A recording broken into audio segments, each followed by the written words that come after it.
હું અંદર ઘૂસું સર.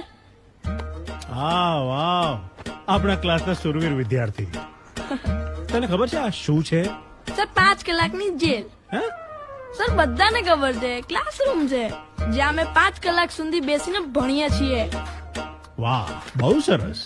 મને તો એવું લાગ્યું કે તમારા બાપાનો બગીચો છે, મન ફાવે ત્યારે હાઈલા આવવાનું. સર બાપા સુધી નહીં જાતા. નહીં તો શું કરી લઈશ?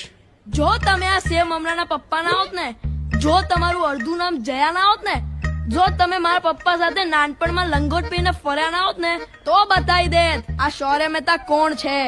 એટલે તું મને ધમકી આપવાની કોશિશ કરી રહ્યો છે એમ ને? સર કોશિશ નથી કરતો, ધમકી જ આપે છે. લ, વાંદરાની પૂંછડી બોલી. મૂંગમાર, તું હાથ આગળ લાય, હાથ આગળ લાય તારા. પપ્પા જવા દો ને.